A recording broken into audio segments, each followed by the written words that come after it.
Hello and welcome back to Profile Shots. I'm your host, Landon Muonio, and today I have Will Musser. And today we are talking about 1981's Excalibur. Hi, Will. Welcome to the podcast. Yeah, it's good to be on, especially talking about something so artistically significant and underanalyzed. We've discovered, camera one, we've realized that there is no spark notes for Excalibur, this artistic masterpiece, despite being, I think, shockingly laden with symbology. Yeah, there's a lot to unpack. Like, for 80s fantasy schlock, which is what you expect going in, right? You pull up and it's like, okay, we're going to get Beastmaster or like Conan or something, where you're going to see someone get with a sword. He-Man, yeah. So many He-Man references. Like, you get the abstract, like, dream sequences and, like, the weird cuts and the weird implications and then the, like, symbolic patterns of story. Yeah. So then you finish it and you have to, like decompress. Yeah. Like, that was, I think, for me, the craziest part of it in general. But it's like the boat scene in Willy Wonka, but the entire movie. No, I'm joking. Well, no, it's like the boat scene in Willy Wonka because here's what I'll say. It starts weird. Yeah. It starts weird and deeply uncomfortable and abstract in a sense. And then it gets into just enough of the generic fantasy, like young King Arthur out on a quest and guided by Merlin into the forest where they will fight those who are pretenders to the throne. And then, like, slowly but surely, it becomes more abstract until you get to the sequences with the Grail and the sequences with Mordred. And all of a sudden, the whole movie starts to become like this. It is one long dream sequence, but you only realize it's a dream at the end, which is kind of fascinating. Where do we want to start? What thread do we want to pull in this unraveling first? Before we start, I'd like to briefly talk about your history with Excalibur, because I know that you have a long history with it. Do you want to talk about? I'll go into that. I mean, the interesting thing is that my dad introduced me to Excalibur, and I think you remember just saying where I was like, yeah, it's really not an 80s schlock movie. My dad is under the absolute certainty that it is. Because when I watch Excalibur with him exclusively, it's just, whoa, whenever someone gets hit. Like, that's the interaction with the movie, is just waiting for someone to get, like, to eat it on set. And then, it's pretty awesome, isn't it? So I've been watching this with the sex scenes and the weird dream sequence and everything else since probably second grade, that my dad was like, trust me, Will, this is really cool. And then had the, generation wide for Gen X, like, Bad News Bears effect, where you play it for your kids and you're like, that's a little iffy. Yeah. But he never rescinded its, like, value to watch, so we continued to watch it. And for that reason, it's been a really foundational piece for me, for fantasy in general. And I guess for the 80s, too, in a more broad sense. Like, this is when fantasy as a genre, I think, really forms. Like, you have Lord of the Rings and Narnia and what have you beforehand. But, like, the 80s is when you get fantasy movies for the first time. And it's when you get this kind of unified idea. So I think that that's kind of its position, both in my life and sort of broadly. There's also, I kind of need to shout it out, a really big movie for Ireland's film industry, because this is all in Ireland, and it is, like, it's obviously an enormous production. Like, the set design, the costumes, just, like, it is an epic film in the traditional sense. Yes. And so that is, like, super foundational to Ireland. It's also launched the career of many an later to be esteemed actor. Exactly. We'll get into the cast. We'll get into the cast in a minute. Shockingly star-studded cast in a bit. Yeah. But that's about where it stands for me, history-wise, both in the film industry and my personal life. Yeah. For me, I just watched it last weekend. Yeah. And so, I don't have a huge attachment to it, but it's really, really good. And you wouldn't expect it to be. Yeah. I guess we'll dig right into it then. Or? I know you briefly mentioned Lord of the Rings. This started as a Lord of the Rings movie. I don't know an enormous amount of lore behind the Lord of the Rings thing. I will admit, it is like a line on the Wikipedia article where they go like, this is supposed to be Lord of the Rings. They wanted it to be a Lord of the Rings. Yeah, movie. I know there was, like, with Bakshi and so on, a lot of difficulty in getting the rights to Lord of the Rings back in the day, because there was sort of a consensus at the time, if you look into that. I mean, Peter Jackson, now that we have that trilogy, almost every other fantasy movie kind of pales in comparison to the 13-hour epic that is Lord of the Rings, with the unimaginable production value and incredible vistas of New Zealand. But I know that for a long time, the consensus was kind of like, you can't do this in one movie, and the audience would never exist, they thought, to do it in, like, a series. So this did start as a Lord of the Rings movie, and they transitioned it over to a King Arthur movie, I believe. And you can see that at the end when they have Mordred's army. There's a lot of like definitely not orcs that are present in that scene. We mentioned the cast. Amazing cast. A bunch of nobodies, and then Patrick Stewart, Liam Neeson, and oh my gosh, Who was it on the back of the box? Yeah, it's I can we can hear your. Yeah. You're good. Here, wait, no. This gives me a great chance to Google who is in that. It's Dame something. I'm so sorry. You're fine. No, it's good. We got to Google something anyway. It's Dame something. Yeah, something. wait. I'm just gonna look up Excalibur cast. We also don't need to do this in one take, by the way. Yeah, this is a great B-roll for the like. I love the idea you do like, oh, who was that? And then we just cut to you going, and then like the B-roll is us going. There's a light bulb. Wait a minute, yeah. Excalibur, 1981, because. Dame Judi Dench. Let's see. And Helen she's Mirren Morgan Le Fay. as Morgan that's Le Morgan Fay. Le Fay. I didn't Helen realize Mirren. it, but it's like she's. I'm not gonna. No. Here, let me put it away. Yeah. Sorry. Okay. So the cast is absolutely star-studded, and then there's a bunch of nobodies. But it's okay. It's mostly nobodies, and then 3 people who you probably know. And each one of them is a side character. Each one of them is a side character that just has like an arc. Yeah, basically. Yeah. Liam Neeson. And I don't actually know the knights or anybody's names except for Morgan Le Fay. Liam Neeson is Gawain. And then Sir Patrick Stewart as Leon de Grance, I think, something like that, French. And then Morgan Le Fay is Helen Mirren, which is that's pretty neat considering I don't know anything about the guy who plays King Arthur or Lancelot or anything after that, but well, the guy who played King Arthur, they got his younger brother to Side note, while we were watching, because it has King Arthur, they start when he's a boy, and then they go to him being a middle-aged man, and they go to him being old. While we were watching it, I just, as an offhand, like absolute blatant lie, was like, oh, when they got King Arthur the younger, it's actually the younger brother of the guy who's going to play him when he's middle-aged. That's a lie. It's not, but Landon bought it to the very end. Yeah. I was like, wait a minute, since we're watching this together, we're gonna record the podcast for this later. I have to get rid of this now. So we're not just putting that on the web and waiting for like the one person who watches it and knows that it's not to go. Yeah. But exactly.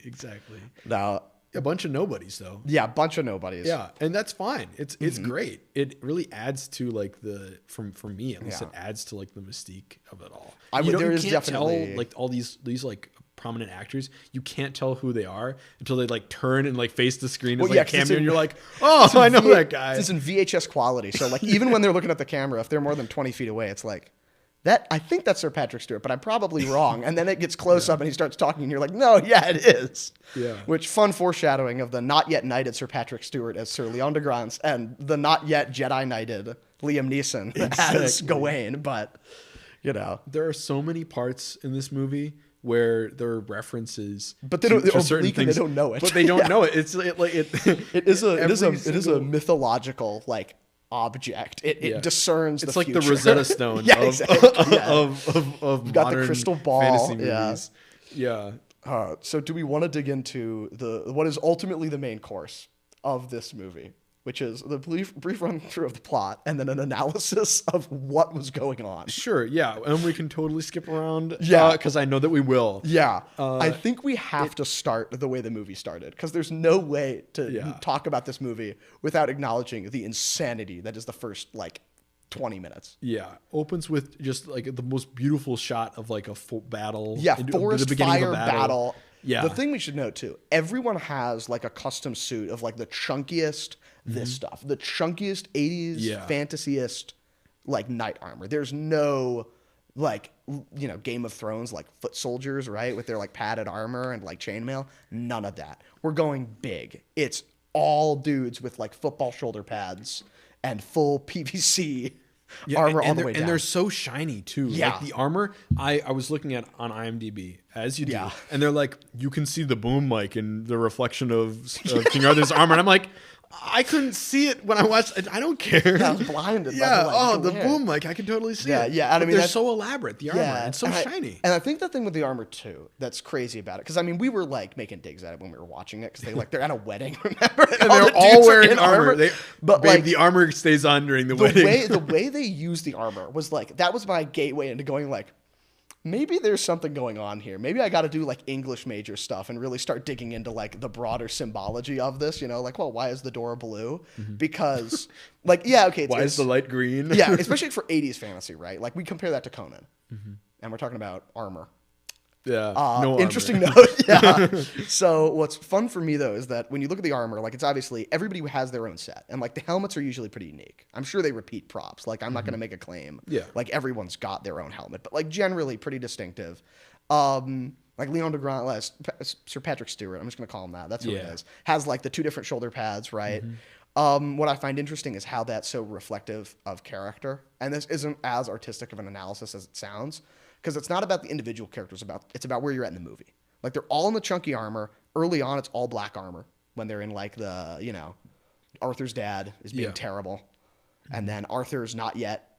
It hasn't met Lancelot, and Lancelot's the first dude with the really shiny armor. Yeah, then they win every battle ever, and they all get silver armor and get to look super cool at the wedding. And then after that, it starts to tarnish when they got to deal with Mordred and Morgana. So I think that's the first like obvious sign of deeper symbology. Yeah. Especially because when dudes take off their armor, like Arthur takes off his armor right when Lancelot betrays him, and he doesn't put on his armor again until the final battle because he's like corrupted. And then Gawain when he's in the pool. No, who's that guy?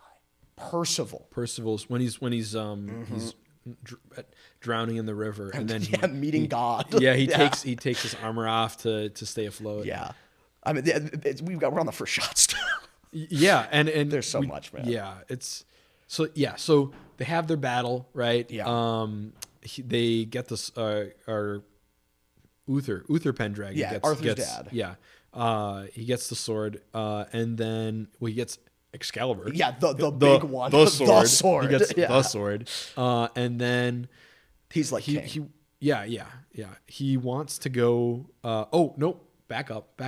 They're at the festival, at that feast. Because he brings out the sword, and it's like, crud, he's got Excalibur. He's like de facto the king. And the guy's like, okay, you got Excalibur. We got the peace treaty. Yes. Then they're at the like festival. You're right. The like festival. Peace festival. Yeah, with the Duke. The Duke who rebelled or something. Who he's fighting against.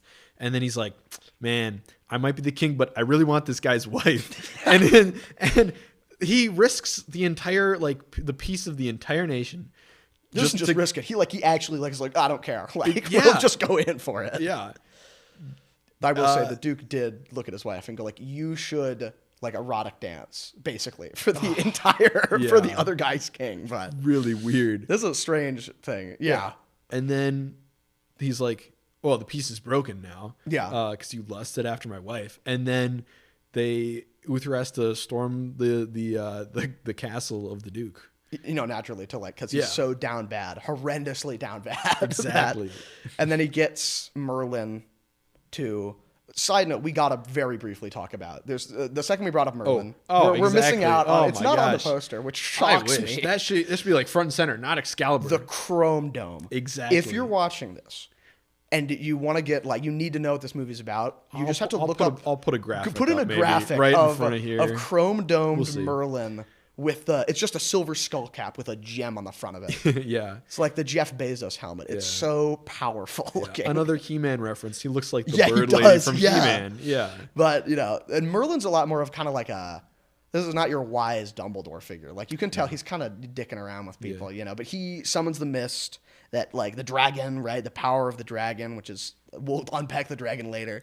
And he like rides. No, I'm joking. Rides across the mist to the castle right after the Duke leaves to like pursue his retreating forces. Yeah. And then Uther like shapeshifts into the Duke. Yeah. And then I'm gonna let you take the like saucy part of it because I don't want to. Please don't, Will. Don't toss that to me. And then oh my, and then I don't know. I can take it if you want. Please, okay, I'll take it. It's I should clarify the Uther Pendragon is not the good guy in this. I'd like to kind of establish that first because he gets into the castle and Morgana, the daughter of the Duke, and his wife, Igraine. Igraine's the wife that, Uther wants to bang. She is like, Mommy, I had a premonition of the Duke, my father, dying. Because he did. He pursued Uther's forces and kind of gets knocked over and, like, really gruesomely impaled. Yeah. And then she turns around and definitely the Duke, Uther in disguise, is there. And then Uther and Igraine have a, like, fairly gratuitous 80s sex scene. Yeah. He doesn't take off the armor, though. He does not take off the armor. The symbology. He has his flap that he... the fly. Exactly. And then it's intercut with shots. There's like fire in the background, and it's intercut with shots of the dying Duke. And like, it's a freaky scene, but I think that's pretty on purpose because that's when Arthur's conceived. Mm-hmm. I've explained the nasty part, the bad, evil part. So do you want to go the nice sunshine and roses after that? Yeah. And then, so then Arthur is born, and then, okay. In order to shape change, Uther's like, hey, Merlin, I'll do whatever you want. Just let me get into this castle so I can bang this guy's wife. This is horrifically And Merlin is like, cool, yeah. One free anything that I want wish, right? And then later on, when Arthur's born, he's like, I'll have your son. And then he just takes his son and then raises him to be king. Well, here's the thing is he doesn't even raise him. Because remember, he dumps him on Kay and that old knight. Yes, who's like those two guys. And they raise him as Arthur. And no one knows. He's like, and now anybody in the audience who's, raised in an English-speaking country can probably figure out the remainder from there. They do the Sword in the Stone interestingly, though. Because what they do is it's Excalibur all the way through, right? So Uther has Excalibur, and he's super pissed that Merlin has the audacity to, like, show up and take his firstborn son. Yeah. So he rides out after him, but he's still got enemies. Like, Merlin even says, like, bro... He doesn't say bro, but king, He goes, like, you still have enemies. You, after being so horny that you had to kill the Duke, no one trusts you anymore at all. No one is loyal to you. So when he rides out to go catch Merlin, his enemies descend on him. And he is trying to catch up with Merlin. He wants Merlin to spin a mist and a fog to, like, shield him from his would-be assassins as he's running away from them in the woods. And Merlin's magic is, like, 80% jump cuts, where he's always just a little bit out of reach. You know what I mean? Yep. And then he's like, okay, I'm going to die. If I cannot be king, no one can be. And he grabs Excalibur, and they've got that, like, flare, like the signal flare flame on the stone as he slides it in, into the stone, collapses and dies. And then all his assassins, because they want to be king, pull up and start pulling on it. And you're not going to believe this, but no one can pull the sword from the stone. But that's the, start of that. Do you want to take Arthur's...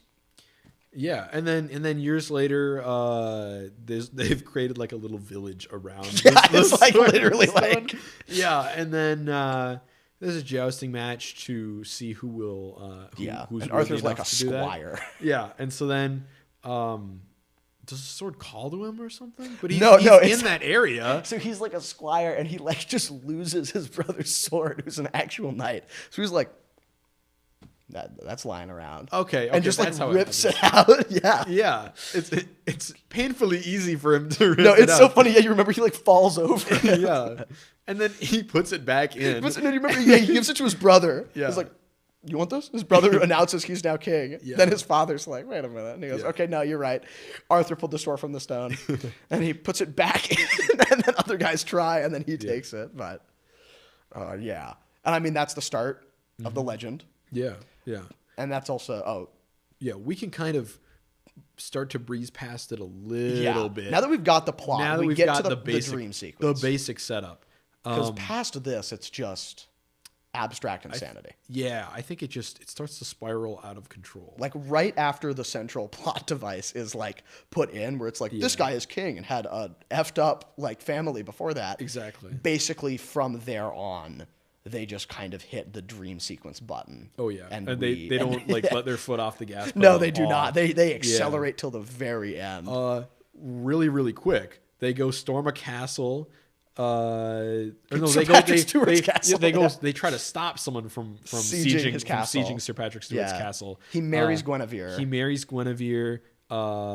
He's in a fight with Lancelot because Yeah. Lancelot's like, I am the best knight ever, and it's a curse that I'm so cracked Yeah. Well, because no one can beat me. Back up. They do the round table thing, right? Yeah. And then they're like, we'll build a castle Around the round table. table, and that's not accurate to the legend, No, is yeah, it? I'm a little bit of a schizophrenic, and I really liked. I know a We lot did talk the about lore. Birdman Yeah, okay, earlier. good. I know a lot of A the fanatic. I'm a fanatic. I know a lot of the King Arthur. lore that is in King Arthur, and so I was kind of pointing out as we watched it where it, differed from the legends, where it was, the same, and shockingly, pretty much up until the point where they say, I'm going to build a round table. They're pretty close. The round table is a wedding gift from, it would be Sir Patrick Stewart. But yeah, that's where it really starts to diverge. Although most of the craziest elements are legit. But yeah, you're right. That is where it differs. Yeah. And they do the whole round table thing, and then they're like, okay, yeah, let's go out, do some conquesting or whatever. Yeah. I don't know. And Knight then shit, they yeah. run into Lancelot, and he's like, I'm not going to let you pass. And he's all in the shiny armor. Yeah, they're on the black, tarnished armor. And Arthur's in his really gross. I think we can unpack this a little bit, but it's we did briefly before the episode, but it's it's like that past in the future, that kind of dichotomy where it's like the sins of the past, and they're all covered in that rust, and then after Lancelot they have that hope for the future of their kingdom, and then he takes the armor off, and because that hope's gone, because Lancelot's gone. Spoiler alert: Lancelot and Guinevere. No, if you don't know about the oldest plot twist in history, Guinevere has the hots for Lancelot. Exactly, which is, the conflict. So yeah, so Arthur's fighting Lancelot, right? And he uses the power of the sword to best him, because Lancelot's going to beat him anyways. This one dude. Yeah. He's like, Merlin, my pride. I used this. I called upon the power of the sword. I like how Lancelot's just unconscious in the background. Exactly. He Castle Grayskull. And he and he throws it in the water. And then the Lady of the Lake brings it back, which is and then crazy Lancelot shot too, yeah. And then Lancelot comes back to life, or is no longer unconscious on the riverbed. Yeah. Which he's like, you should join my. Yeah, and he's because his whole shtick is oh, I can't be beaten, and it's a curse. And then now he's beaten, so that's kind of one note. But yeah. Oh, before we get any further into Lancelot, I didn't know this, but Lancelot is not in the original King Arthur story, but popularized by this French monk. Yeah. And then every adaptation of afterwards has Lancelot in, which is great. It adds. It's great to see him catch on. Yeah. Yeah. But he was this French guy's OC. So it's really funny to see the not very surprising origin of the bestest, strongest, coolest knight who could beat everybody, and also Guinevere definitely likes him more than Arthur. So it's yeah. And then I guess from there you really get into the crazy part of it, because you're right. I think the main themes when we go into this is it's totally cyclical, because it's all about the sins of Arthur's birth, right? Because it's banged by Uther Pendragon, the Lady Igraine, who's the wife of the Duke. Oh, the Duke who's dying at the time, and Morgana's there, and it's infernal and terrible, and it's done with Merlin's magic, and then Merlin takes the boy away, and Uther dies on his own due to his own sins, and the world devolves into chaos, and there's all this infighting, and Arthur rises again, but Arthur's fall, it's all about lust, and it's all about the desire to keep the kingdom in the future. Because Arthur's kingdom falls mostly when Lancelot and Guinevere can no longer keep it in their pants. Yeah. They have a whole fight eventually. Lancelot and then Gawain or Liam Neeson, Qui-Gon Jinn. Yeah, Qui-Gon Jinn. Yeah, and so they have a big fight too, and then it's after that he proves. Trial by combat is totally real and always a good way of delivering justice and truth unto the world. But he proves that Guinevere's innocent, and then But Lancelot like stabs himself beforehand. Yeah, because he's so loyal to Arthur, but he loves Guinevere so much, so he can't bear to defend her falsely because he hates. So he has to. He like stabs himself in one of the earlier dream sequences, actually. Exactly. He's like So he goes into the forest after they eat but before the joust, right? Yeah. He goes into the forest, right? And then that begins that dream sequence where it's eerily similar to Empire Strikes Back, where Luke goes into the forest on Dagobah, the cave, where the dark side of the forest is. Yeah, and so Lancelot goes into the forest, right? His suit of armor he has to fight himself, right? Yeah. And he's completely nude, which is, I mean, he has the suit of armor off, but it's a dream sequence. Exactly. Yeah. And so then, he goes into the forest, and then he, bests the shadow or whatever is in the suit, right? Yeah. And then he opens the suit, and then there's nobody in it. And then he stabs himself in the abdomen to try to stop himself from going after Guinevere. I took it as like he's fighting his lust almost in a sense. Yeah. And then, that was a crazy effect. He stabs himself here, and we rewatched that, I think, 6 times. Yeah. And we're just going like, wait, because we could not figure out how they did it. It totally looks like the blade. Because it looks like it's sticking through him. Exactly. Well, it doesn't look like he's like a silicone fake body from the top, from the like navel top down. It goes through him, and he pulls it out, and then there's blood. Well, there's blood, yeah. And we think it might be a really, really sneaky cut. Yeah. But we couldn't find it, so he might have stabbed himself. Yeah, we can't. I don't know. If you turn on if you watch it on the Amazon Prime version with the little trivia effect, it's like, actually. Yeah. But what I took there is, he has to fight the lust, and then he defeats it, but then he goes and defends Guinevere's honor, and he does it despite his wound. Yeah. And then he's gonna die, and then Merlin save him. Yeah. Do you remember that? Oh, yeah. And then he's like, okay. And then Arthur, repeating the sins of his father, is like, okay, Merlin, I really don't want Lancelot to die, right?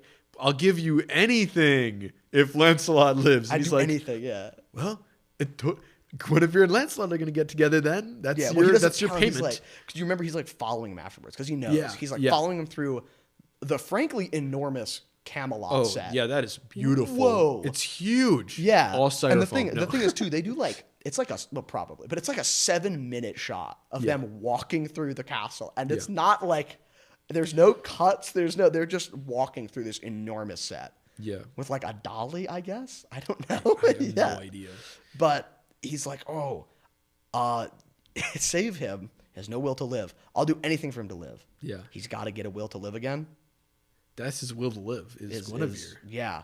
And so he wakes up, and the first thing they do is, we were joking about it, is Lancelot's like, I gotta go. And he just leaves to the forest. Exactly. And then 5 minutes later, Guinevere's like, I'm also going to the forest for non-suspicious reasons. And then Arthur's like, Merlin, where are they at? He's like, the forest? No, he goes up to Merlin, he goes, they're sleeping together, right? It's like, they are, it's true. Which another theme, it's the Garden of Eden. They're both lying naked in the forest.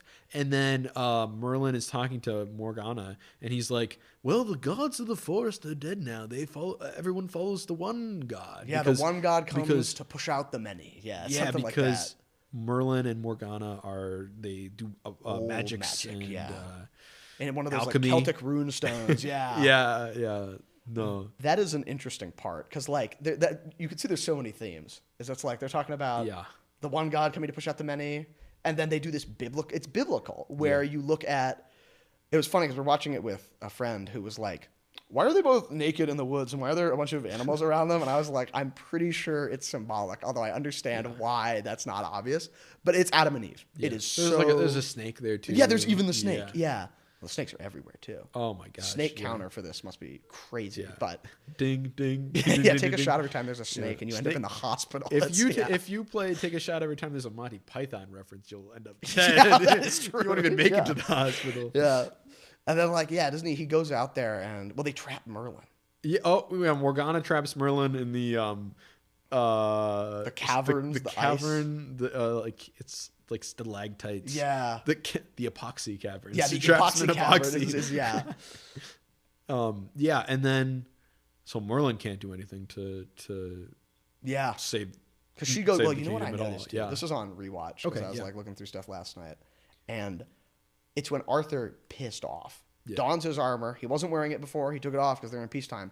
Walks out after Lancelot and Guinevere, and they're sleeping in the woods, like, you know, Adam and Eve style. Yep. Buck naked on a rock. And he goes up to the mossy rock with Excalibur. Yeah. He stabs down. He doesn't stab him though. Remember, he stabs the land. Yeah. And Merlin, if you look at Merlin, the sword is through him in the cave. Really? Yeah, so he gets weakened, but then the next shot it's gone, and then Morgana like uses the charm of making to trap him in the cave and leave. Yeah. Which is definitely pretty wild. Interesting. That's another thing that Merlin says a lot is the land. You are the land, and the land is you to Arthur. Yeah. And that's the whole next sequence. Because remember, his wife leaves him. He can't trust Lancelot anymore. They both flee as they wake up and see the sword. And Lancelot, I think, just runs into the woods buck naked. Like, he's just gone. Yeah. And then Guinevere is freaking out and, like, grabbing the sword because she knows she's messed up. But then they don't really explain what happens to them. They're focusing on Arthur. And he, Morgana, like, impersonates. And that's another parallel. Morgana uses magic to look like Guinevere. Oh, yeah. To have the have a Sire Mordred. Sire Mordred. That's a very eloquent word. So he comes back in. He knows that they're betraying him, and then he gets like struck by lightning as all his knights are assembled around him because the wicked child he had. We skipped. You're right. We skipped the siring of Mordred. So Morgana uses the shape change impersonation to impersonate Guinevere, and then she goes to bed. She goes to bed with Arthur and sires Mordred. So a huge character later on in the movie. He's the gold guy with the crazy costume, like creepy mask. That is like as inspires creepy fear into the hearts of everybody. It's such an uncanny mask. The costume design is so like immaculate. It's honestly, I'm sure there's some symbology between the shiny armor, the gold, the shiny silver armor, the tarnished black armor, and the gold. I don't know what that would reference. Well, it's kind of ascendant because what she says when she seals away Merlin, right? Morgana goes, "I will find a husband and I will give birth to a god above a king," because this is live. You're watching me have this artistic realization right now. Okay, shoot. When he's king is when everyone gets the silver armor. When no one's king, everyone's wearing the black armor. Ah, yeah. The god is one step above it. Oh, Mordred is in gold. Interesting. That's a theory. He's a false god, right? Like the bulls, like Baal in the Old Testament, right? Yeah, Baal. They praise the big golden bull. You're right, Moloch. Yeah, where you sacrifice Moloch, children to. Yeah, yes, so it's gold. It is. And Mordred's gold. Yeah, crazy. I mean, the thing too then is this is where we really hit. Like, they put full throttle on making things abstract and surreal. Because Arthur, that shot of him getting struck by lightning, walking into the church with it's so symmetrical, and they've got the blue illuminated like cross window, and then through it lightning strikes, and Arthur's laid low. And what's interesting, I think, is if you remember when like, is this part of the dragon? When young Arthur, right after pulling the sword from the stone, chases Merlin into the woods to get answers, and Merlin tells him that everything is the dragon. Every tree, every animal, everything. It surrounds us. It is the Force speech. It's the Force. We will clarify that. But then he goes, and then it like strikes lightning. That's part of the dragon. And so even after Merlin is sealed away, the dragon strikes and he gets struck by lightning. And then he's like King Theoden, where he's like sickly and gray on his throne, and he looks to his remaining knights and says, "What was it? What was lost must be restored. Yeah. Find me the Grail." And they all exit and leave. It's the Grail. No, guys, no. Anyway. This is it. Yeah. And then what was where does the abstraction begin? That's the question. Like the real crazy stuff at the end. I think. I think it's immediately after. He's like, all right, disembark to your quest. And they all just leave. And they all leave. They all scatter. And then it's just like these slow, like establishing shots. It's it's all pacing. foggy. The pacing just like grinds to a halt after that, right? It's that like climax and then it just stops. Yeah. Right. They got Percival and Percival's this like thief.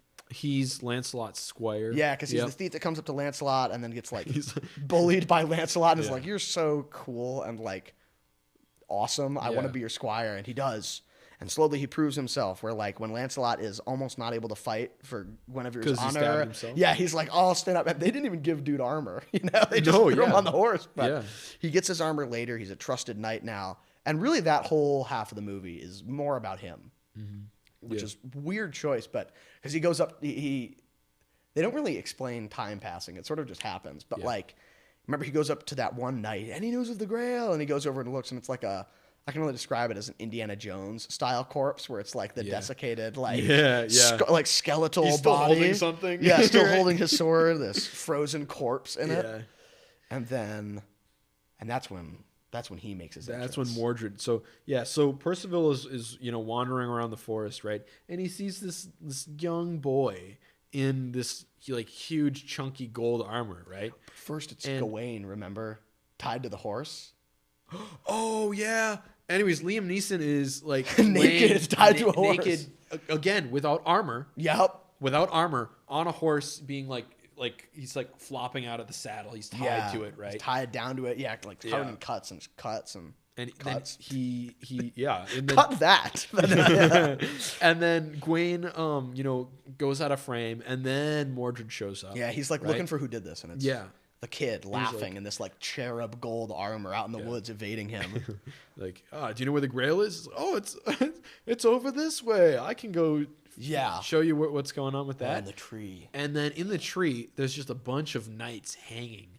And they're decomposing. Yeah, they did corpses. A good shot of that. Yeah. They took So again, trivia. They had to wait for that bird, the bird to eat they had to put the sheep's eye in that like corpse that they had made for like the plastic prop. skull packed with hamburger meat. and then smash that sheep's eye into it. And they were just waiting for that crow to. They were just like waiting for like a day on IMDb for this crow to eat the sheep's eye. Can you imagine? It's like, how's production going? It's like, well, we're waiting for this. Well, when the crow does its thing, we'll exactly. Yeah, and then I will say that scene to me is one that like that image sticks with me so much. And this may be because, as I mentioned, I've been seeing this since second grade. Thank you, Dad. Great. But like when you're so used to seeing the like giant mass of mostly nameless knights, let's be honest, but the Knights of the Round Table nonetheless. And then all the like stiff corpses hanging in the tree and the decomposing and how tarnished and rusted their armor is. It's definitely, I think, for me, that is probably one of the most striking visuals. Maybe because I had nightmares about the tree for many years, but still it remains as a very, I think, striking visual. But sorry, I didn't interrupt. No, honestly, I'd have more nightmares of Mordred and that creepy kid's. That's true. Mess. That is freaky. Really freaky. And it's almost like fun when he takes off his helmet because it's like, yeah. Oh, like man. Human. Yeah. And he's sitting pompous on that throne too. And Draco it's like, Malfoy. Yeah. Exactly. Yeah. He slicks his hair all the way back. Yeah. Looks like Draco Malfoy. It's uncanny. Again, this is the precursor for every fantasy movie after this. It can be tied back to this. Either legitimately, either illegitimately, or just as like lizard brain pattern recognition of like, the blonde kid slicked his hair back. But he did the thing. Say the line, Bart. They follow him into the like evil castle, which is also the Duke's castle. Yep. At first, as I was always like, they just got lazy and reused the prop. But then like now I'm Morgana like, no. inherited it. Yeah, she inherited it because she's his son or his daughter because his son is Arthur. Half sister with Arthur. Yeah. Yeah. So, but she's the Duke's like legitimate like child. Yeah. Okay. So they're in the cave. Right, Morgana and Mordred are in the cave, right? Yeah. And Percival's like, I'll totally take the Grail. Show me where the Grail is. I'm dumbing it down a lot because I don't remember the lines because I only saw it once. No, this is all in like 80s fantasy English, if you can translate that. Yeah. But, well, you know them by heart, so you might want to. I don't know by heart. I'm just saying stuff, man. And Morgana's like, here are all the different grails that you can drink out of. Yeah, and I'm sure it's all poisoned or whatever. He's like, Indiana Jones. Yeah, exactly. Last Crusade type beat. Choose wisely. No. It's like, you chose poorly. Yeah, and the guy That's what it withers. is. Yeah. And I think it's Donovan interesting, instead, if you're thirsty, there's so many drinks to choose from, and all of these knights are like coming down near Gawain, and that's a dream sequence. All these faceless, shiny knights, too. They're the all round shiny. table. Yep. And she like ensnared by her magic. Yeah, and because then he like breaks out of it, and she was never close to him, and there's no knights around yet. Yeah. And Mordred's like, this one's no fun. Take him to the tree. Yeah. And then all of the dark armored knights, who have fallen to Morgan's influence, like come out of the place in the castle, and then sort of just like crowd him out and start like grappling him, and then he ends up in the tree. Yeah, and he's so Percival is dreaming. Yeah. Right. And while he's hanging in the tree, right, and as he's dreaming about being in a castle, seeing the Grail. Yeah, the like drawbridge opens up, and they've got this like opera music almost. Yeah, and he is a no. Is this before where he's clad in that white. The white. That's tunic. both times. It's basically the same dream both times. Okay, he's like about to catch the Grail. Yeah, he's clad in white. He's trying to walk towards the Grail. Right. He's the drawbridge is like closing, and then he can feel. He's trying to hang on, but he's also at the same time it's intercut with one of the knights cutting the rope with his like spurs. Incidentally with the spur of his boot. Yeah, and then it's cutting Percival down from the tree. Yep. And then as he drops from the tree, he also drops in the dream in the drawbridge and then falls off. Falls, and he's like barely alive. And then do you remember later he's still out doing nothing, and we're like questing presumably, but and then they cut to like Mordred grows up, and he's like super angry because he doesn't have his kingdom yet. So he rides over to the once again enormous Camelot set. Yeah. And Arthur comes out carried on a wooden throne, like all decrepit and old and gray. And Mordred goes, "I want your kingdom." And he goes, "I cannot give you that. I can only give you my love." And then he like rides away. And he's like, that's the only thing that I don't want. Yeah, that's the only thing I don't want. And he rides away. So war comes to Camelot. He'll take it by force. And when Mordred is riding back, he runs into not Sir Patrick Stewart or Liam Neeson. So like, I don't know, one of the Knights of the Grail. Yeah. And they like kill him, ambush him on the trail. If you remember, Percival goes over to him and asks like, "Do any remain?" And goes, "You are the last to quest." And he goes, "I have failed already to find the Grail or to take it for myself." And he goes, "You must try again, for there is no hope," or something like that. Yeah.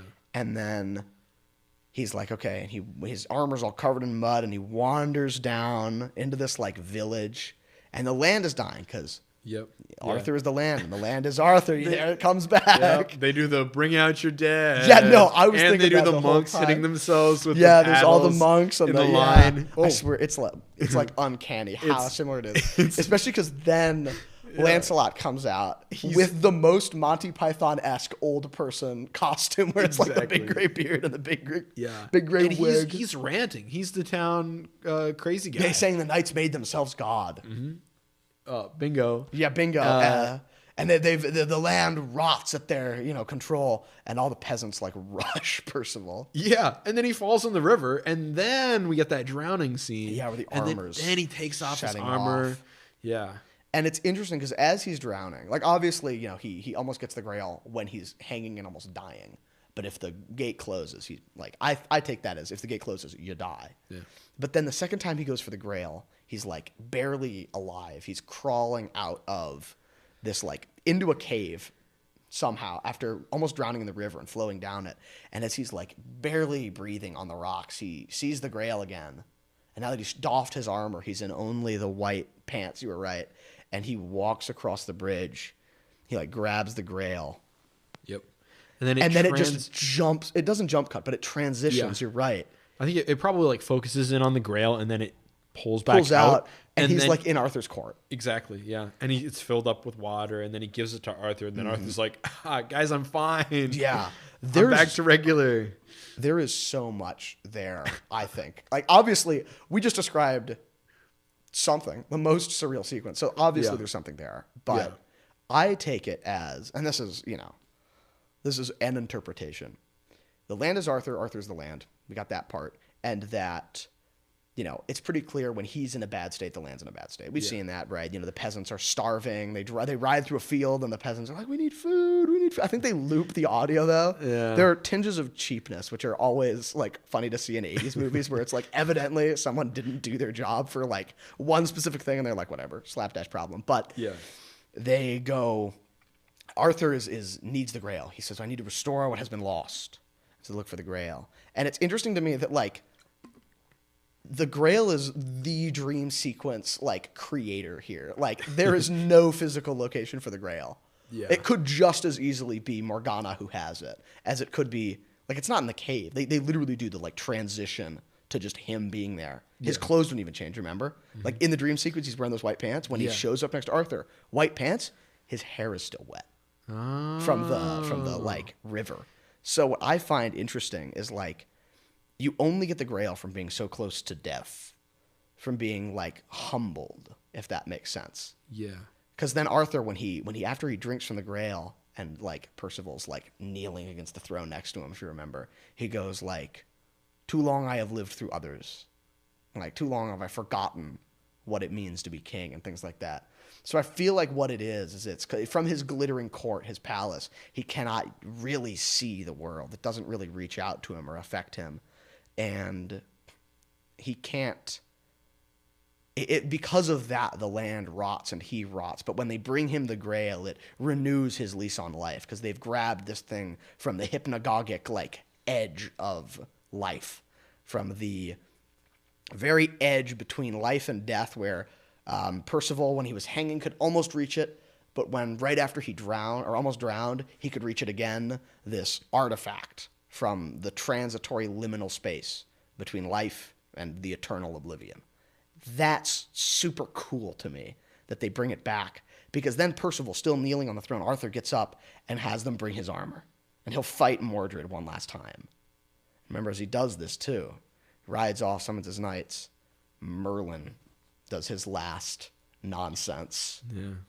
Appears as a Force ghost. No, I'm borderline. He's still stuck in the cave. So yeah. Pretty much a Frozen in Carbonite. Oh, yeah, there we go. Those movies came out before this. But aside. Yeah.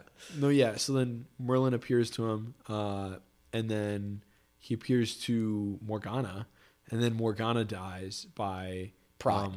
By pride. Because he's like, I could never cast this crazy spell that would drain all my power. Do you want to give it a shot? And she does.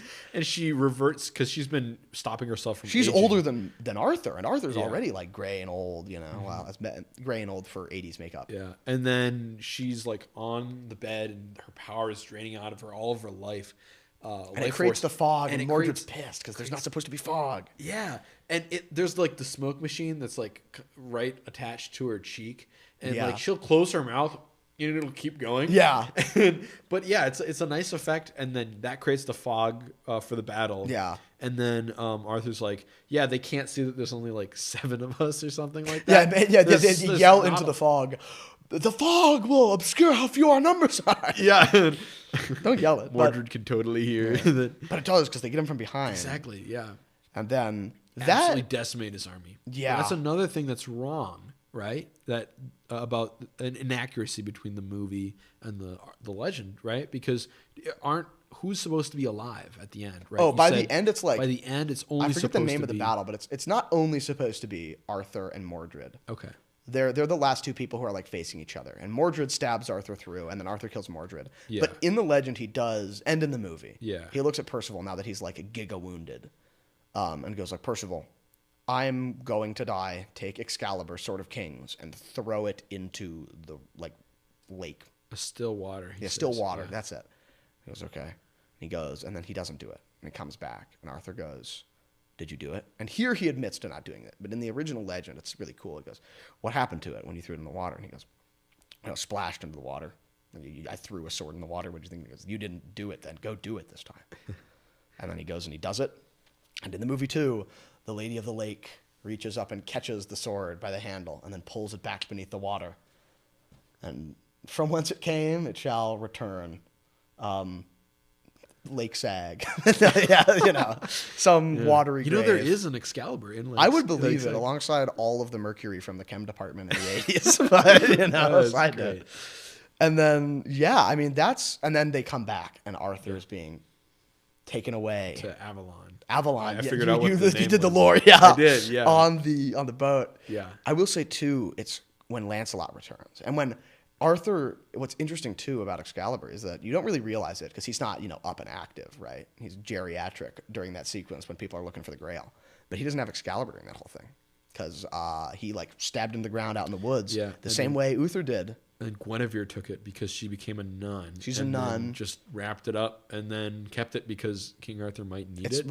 I'm going to keep it real. You could not convince me to leave the stupid Giga Magic sword in the woods. Like, that's pretty neat. Exactly. And then Lancelot is doing something. Yeah, and Lancelot is doing something similar where he is, except like not structured, where he's an insane, like rambling kind of like religious zealot, I guess. I don't really know. He's out there riling up the peasantry to rebel against people.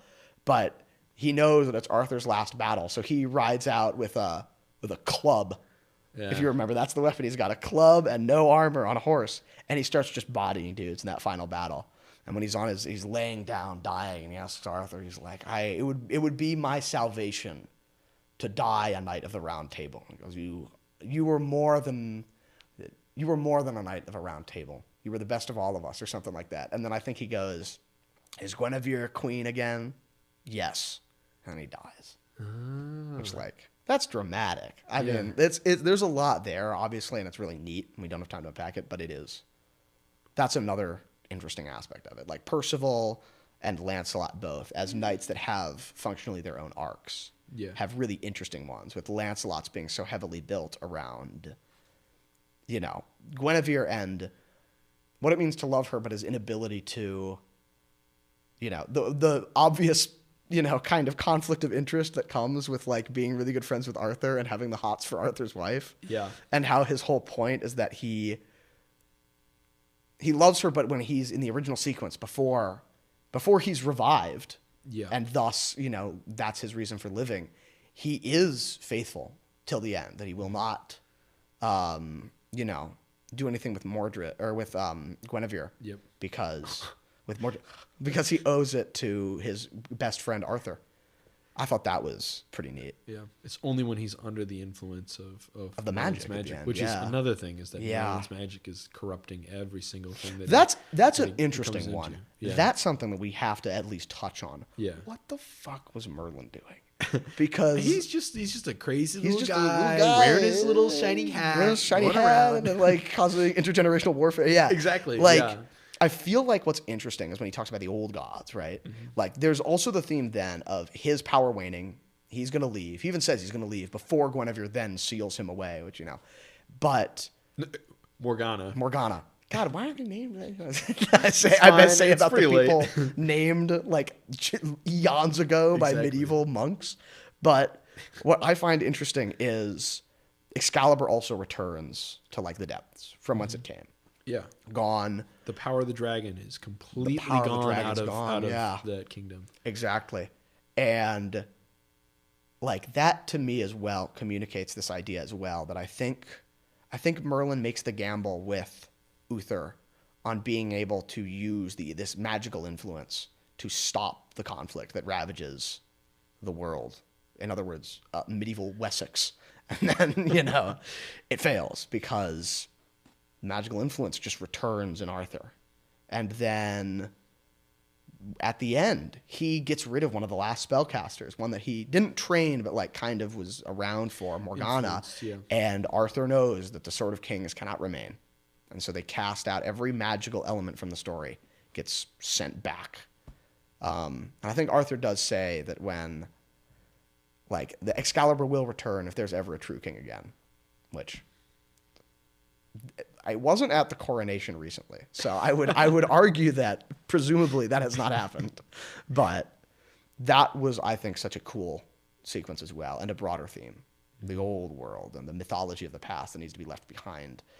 I feel as well like Merlin has a almost like fourth wall breaking moments where he like says things that feel like they're supposed to be interpreted by you and not by the people, since it's kind of an inside joke when they're like, Merlin, what do you think about this question? And he gives the most oblique, weird answer and then just like leaves, and the Roomba AI walks out of the room and they're like, okay, man. Yeah. But he runs pretty fast too. Yeah, that's the I think that's Merlin. just my jump cuts. Yeah, that is my favorite Merlin magic though, is that it's either the most expensive, highest budget special effect in the movie. Yeah. Or Billowing it's just smoke. or it's just like when he goes, I am a dream to some, a nightmare to others. And then he just like, there's no sound effect. He just like clips out of the shot, and Arthur goes like, yeah.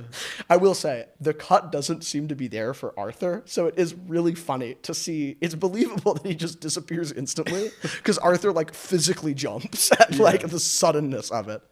But I mean, he really is, I think, the heart of the movie too.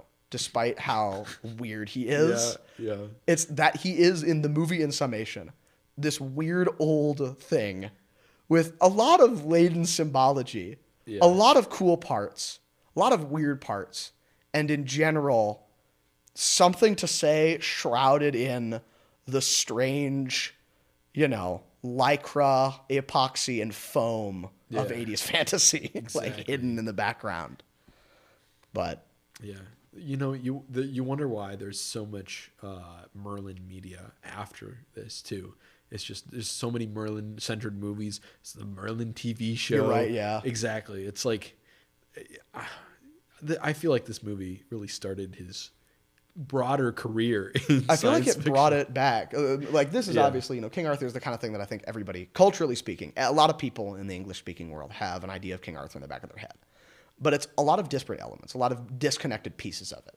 The Sword in the Stone, and then maybe the thing with Guinevere, and then Merlin's there, but it's not clear what he does. Yeah. Like it's one of those things that is extant as a cultural memory, but something which I don't think is very well known. And what was interesting and pointed out by my dad is like this is his generation's King Arthur and their memory of it. And that will go on to influence an enormous number of fantasy projects afterwards. I mean, the 80s is obviously, like I said, when a lot of fantasy media is starting to really pick up steam beyond Bakshi's animated Lord of the Rings, beyond Narnia, beyond The Hobbit, beyond whatever else. This is a enormously expensive motion picture with a clear devotion to the source material, but continuing the legacy that already existed for King Arthur, that all mythology carries, of iterative difference. Here is the 80s' King Arthur. It is different than the French medieval King Arthur where they added Lancelot. It's different than the original King Arthur, from in as much as there is one from eons past English countryside, long before even it was English, since it's still like the Bretons before the Anglo-Saxons invaded.